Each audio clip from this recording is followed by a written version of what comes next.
नमस्कार YouTube family, आप सभी का स्वागत करता हूँ डेली करंट अफेयर्स में। वीडियो को स्टार्ट करने से पहले मैं आप सभी को बता दूँ, अगर इस चैनल पर आप लोग नए हैं तो आप लोग को कुछ करना नहीं, बस सब्सक्राइबर वाले आइकन को दबाकर सब्सक्राइब कर लेना है और बेल आइकन को दबाकर ऑल पर प्रेस कर लेना है, ताकि हमारा वीडियो का नोटिफिकेशन आपको पूर्णतः मिलता रहे। तो वीडियो को बिना देरी के हुए स्टार्ट करते हैं। आज का पहला प्रश्न है कि किस देश ने पोलैंड और बुल्गारिया को रूबल में भुगतान करने में विफलता के कारण गैस की आपूर्ति रोक दिया। ठीक है, पोलैंड और बुल्गारिया को रूबल ने किसने रोका है? तो रूबल ने भुगतान करने में विफलता के कारण गैस की आपूर्ति रोक दी है। तो देखिए, ऑप्शन है कि रूस, चीन, भारत और जापान। ये चार ऑप्शन है। ठीक है, तो इसका राइट आंसर हो जाएगा रूस। क्या हो जाएगा? रूस, यानी ए नंबर ऑप्शन बिल्कुल ही सही है। ठीक है, तो अगला प्रश्न है, सॉरी, इसके बारे में थोड़ा सा जानकारी ले लेते हैं कि क्या है, रूस ने क्यों बंद किया। ठीक है, ये तो अब तो रूस ने पोलैंड और बुल्गारिया को प्राकृतिक गैस की आपूर्ति बंद कर दी है। ठीक है, रूस ने यह कदम दोनों देशों के द्वारा प्राकृतिक गैसों के लिए रूबल ने भुगतान करने से इनकार करने के बाद उठाया गैस आपूर्ति रोकने की घोषणा। रूसी राष्ट्रपति व्लादिमीर पुतिन के उस बयान के बाद की गई जिन्होंने यह कहा था कि गैर मित्र देशों को रूस की मुद्रा रूबल में गैसों के लिए भुगतान करना होगा। या लेकिन बुल्गारिया और पोलैंड ने ऐसा करने से इनकार कर दिया, इसलिए रूस ने गैस की आपूर्ति करना ही बंद कर दिया। ठीक है, तो अगला प्रश्न देखते हैं। अगला प्रश्न है कि सूचना प्रौद्योगिकी उद्योग और संगठन नेस्कॉम, ठीक है, नेस्कॉम ने किसको 2022 से लेकर 2023 के लिए चेयरमैन नियुक्त किया है? ठीक है, तो ऑप्शन है राहुल सचदेवा, कृष्णन रामानुज, अनिल अग्निहोत्री और पंकज मल्होत्रा। ठीक है, तो इसका राइट आंसर हो जाएगा कृष्णन रामानुज। क्या हो जाएगा? कृष्णन रामानुज, यानी कि बी नंबर ऑप्शन आपका बिल्कुल ही सही एंड राइट जवाब है। ठीक है, तो अगला प्रश्न है, इसके बारे में थोड़ा सा जानकारी लेते हैं। कृष्णन रामानुज, ठीक है, कि सूचना प्रौद्योगिकी और संगठन नेस्कॉम ने टाटा कंसल्टेंसी सर्विसेज टीसीएस ने वरिष्ठ कार्यकारी कृष्णन रामानुज को 2022 से 23 के लिए चेयरमैन नियुक्त किया गया है। ठीक है, इससे पहले कृष्णन संगठन के अध्यक्ष थे। वह भारत के एक्सचेंजर की वरिष्ठ प्रबंधन निर्देशक रेखा एम मैनन का स्थान लेंगे। मैनन 2021 से 22 में नेस्कॉम की चेयरपर्सन रही। नेस्कॉम ने माइक्रोसॉफ्ट इंडिया के अध्यक्ष अनंत महेश्वरी को 22 से 23 के लिए उपाध्यक्ष नियुक्त किया है। ठीक है, तो अगला प्रश्न देखते हैं। अगला प्रश्न है कि कैबिनेट ने नक्सल क्षेत्रों में 2G मोबाइल साइटों को 4G में अपग्रेड करने के लिए कितने करोड़ रुपए की मंजूरी दी है? ठीक है, तो ऑप्शन है, यहाँ जो होगा ना, ये 14,26,039 करोड़ रुपये है। ठीक है, और 34,26,039 करोड़ रुपये। फिर तीसरा है कि 24,26,039 करोड़ रुपये, और चौथा है 44,26,039 करोड़ रुपये। ठीक है, तो इसका जो राइट आंसर होगा वह है 24,26,039 करोड़ रुपये। ठीक है, यानी कि सी नंबर ऑप्शन बिल्कुल ही राइट आंसर। अगला प्रश्न, इसके बारे में थोड़ा सा जानकारी लेते हैं, तब अगला प्रश्न की ओर चलेंगे। ठीक है, यह है 24,26,039 करोड़ रुपये, यानी केंद्रीय मंत्रिमंडल ने नक्सल प्रभावित इलाकों में 2G मोबाइल सीटों को उन्नत कर 4G में बदलने की मंजूरी दे दी है। केंद्र सरकार के अनुसार इस पर 24,26,039 करोड़ रुपये खर्च किए जाएंगे। यह परियोजना नक्सल से प्रभावित 10 राज्यों के कुछ क्षेत्रों के लिए 2G मोबाइल सीटों को 4G में बदलने का काम सार्वजनिक क्षेत्र से दूर संचार कंपनी भारत संचार निगम लिमिटेड BSNL को सौंप दिया गया है। ठीक है, तो केंद्रीय मंत्री के अनुसार 2542 यानी 2542 मोबाइल सीटों में 346 आंध्र प्रदेश में, जबकि 16 बिहार में और 971 छत्तीसगढ़, 450 झारखंड और 23 मध्य प्रदेश और 125 महाराष्ट्र और 483 उड़ीसा, 33 पश्चिम बंगाल और 42 उत्तर प्रदेश और 53 तेलंगाना में हैं। तो अगला प्रश्न देखते हैं। अगला प्रश्न है कि केंद्र सरकार ने हाल ही में प्रधानमंत्री street vendors Atmanirbhar Nidhi PM Svanidhi योजना को मार्च 2022 से बढ़ाकर कब तक जारी रखने की मंजूरी दे दी है? ठीक है, तो ऑप्शन है दिसंबर 2023, दिसंबर 2025, दिसंबर 2026 और दिसंबर 2024। ठीक है,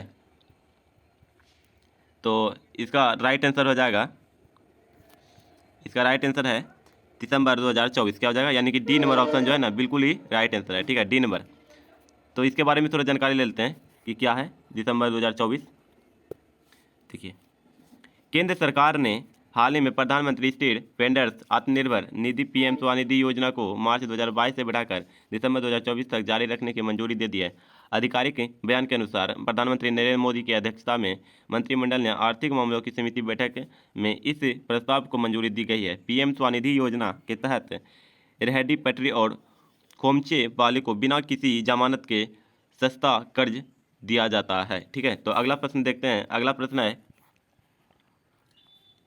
कि केंद्रीय मंत्रिमंडल ने भारतीय डाक भुगतान बैंक आईपीपी यानी वो होता है इंडियन पोस्ट पेमेंट बैंक के लिए कितने करोड़ रुपए की अतिरिक्त वित्त समर्थन को मंजूरी दे दी है। तो ऑप्शन है 820 करोड़ रुपये, 920 करोड़ रुपये, 420 करोड़ रुपये और 320 करोड़ रुपये, ठीक है। तो इसका जो राइट आंसर हो जाएगा 820 करोड़ रुपये, ठीक है। कितना, 820 करोड़ रुपये, यानी कि बी नंबर ऑप्शन बिल्कुल ही राइट आंसर, यानी सॉरी ए नंबर ऑप्शन बिल्कुल राइट आंसर है। तो इसके बारे में थोड़ा सा जानकारी ले लेते हैं।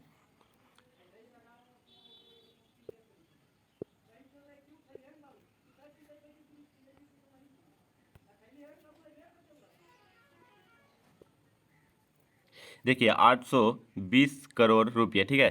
तो यानी केंद्र सरकार ने इंडिया पोस्ट पेमेंट बैंक यानी इंडियन पोस्ट पेमेंट बैंक जो है यानी आईपीपी बैंक में 820 करोड़ रुपये के अतिरिक्त निवेश का फैसला किया है।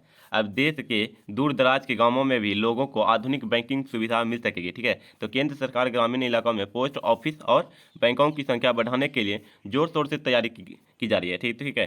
तो सरकार के अनुसार वित्तीय समर्थन के सार्वजनिक क्षेत्र के भुगतान बैंकों को देश के दूर दराज के क्षेत्रों में पैठ बढ़ाने और वित्तीय समावेश को आगे बढ़ाने की मदद करेगी या मिलेगी, ठीक है। तो अगला प्रश्न देखते हैं। अगला प्रश्न है कि भारतीय महिला हॉकी टीम के किस पूर्व कप्तान का बेंगलुरु में 81 साल की उम्र में निधन हो गया है, ठीक है, यानी मृत्यु हो चुका है। तो इसका ऑप्शन है दीप ग्रेस एक्का, गुरजीत कौर, निक्की प्रधान और एल्वेरा ब्रिटो।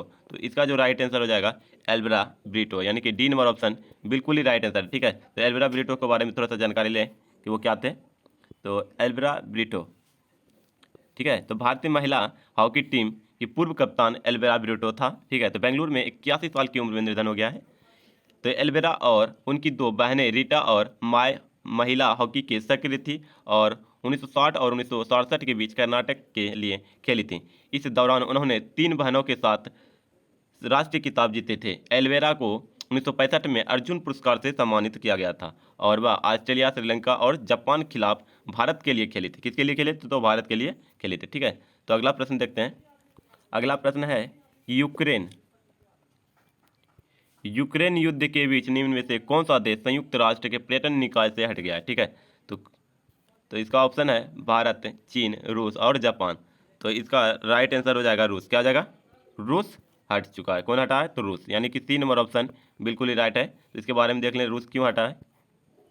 रूस, तो ये यूक्रेन और रूस में युद्ध हो रहा था, तो ठीक है, यूक्रेन युद्ध के बीच रूस संयुक्त राष्ट्र के पर्यटन निकाय से हट गया, ठीक है। तो संयुक्त राष्ट्र विश्व पर्यटन संगठन यानी UNWTO ने 27 अप्रैल 2022 को यूक्रेन पर हमले को लेकर मॉस्को की सदस्यता को निलंबित करने के लिए वोटिंग से एक दिन पहले यह जानकारी दी कि WTO एक अंतर सरकारी निकाय जो पर्यटन को बढ़ावा देता है तथा राष्ट्रों के बीच अंतर्राष्ट्रीय व्यापार की सुविधा प्रदान करता है, ठीक है। तो अगला प्रश्न देखते हैं। अगला प्रश्न और आज का लास्ट प्रश्न है कि ये साल 2022 का पहला सूर्य ग्रहण, ठीक है, पहला सूर्य ग्रहण 2022 में कब लगने जा रहा है? पहला कब लगने जा रहा है? तो देखिए ऑप्शन है कि 10 मई, 30 अप्रैल और 12 मई, 25 जुलाई। तो इसका राइट आंसर हो जाएगा 30 अप्रैल। क्या हो जाएगा? 30 अप्रैल, यानी कि बी नंबर बिल्कुल ही राइट आंसर है, ठीक है। तो 30 अप्रैल के बारे में जानकारी ले लें, 30 अप्रैल को क्यों लगता है, ठीक है।